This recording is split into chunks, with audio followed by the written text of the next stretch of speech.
love Paul Merson's property analogies when it comes to discussing Arsenal. Now, Matt, the Aaron Ramsey situation, what's happened, the pre-contract is signed with Juventus. It'll be frustrating for Arsenal fans, won't it? From your perspective of the club and knowing the club as you have done, are you surprised that it's been allowed to go like this? Yes, I am surprised that a player of his quality and maybe time in his career has been able to go on a free transfer, and it stems from very many different things, and probably a period of the club where it was indifferent into how it was being managed, and there's been a crossover of a reign of manager, a lot of changes, and I think it's just been very confusing. The one positive thing about this is that everyone knows what's happening, and I actually think that's a positive thing. I think to the end, or even when the end of the season before, when it was all up in the air about Arsene Wenger's future and Sanchez and Ramsey and Ozil, it's just a massive distraction for the club. So at least this is known, and this is what's happening. You know, fair play to the player. He's sorted himself out a contract at an exceptional club. And that alone, when you step back and look at that, you think, well, how are Arsenal not wanting to maintain his services? And then you look at another part of it and say, well, how are they able to give Mesut Ozil what they gave him if they're not willing to give Aaron Ramsey probably a fraction or considerably less to what they gave Ozil? So it just asks the question, did they make the right choice on the right player? Well, I mean, is that what Matt said there? Is that now the cautionary tale at Arsenal? It should have never got to the final... It shouldn't even get to the final 18 months. No, I mean, in the sense of what Mesut Ozil has got financially. To put it down... Ozil should never have got to the last year, 6 months. It's mismanagement. So look what Manchester United done. Martial was out of favour, and they went, we're going to extend your contract. So if we have to sell you, we can command a bigger fee. If not, you're staying. Simple as that. They should have done that. Ramsey should have been 2 years out and just gone, right, there you go. If you want to leave, we'll sell you. We'll recoup that money. It won't be a problem for us.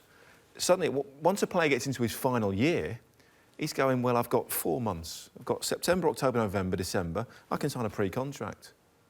I might as well wait. For the sake of 4 months, 20 games, I might as well just wait. I'm a free agent, and I can sign for anybody in the world for as much money as one, or I can choose to sign the contract that's been put on the table. Bad management. And this is not down to Emery, he's only just coming. It's too late for him to deal with this situation.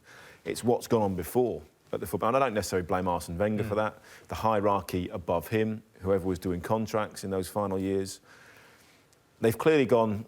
Ramsey obviously wants reportedly 300 grand a week, and Arsenal have gone, well, we're not paying it. You know, and there's been a bit of a standoff, and Ramsey's been brave enough to run his contract down. Fair play to him. I think he's performed very, very well. And it doesn't look like he's gone, well, now I've signed a new contract with Juve, I'll down tools. He's putting a shift in. Yeah, but in fairness to that, you have to perform to get the contract you want. So he's had a huge personal motivation.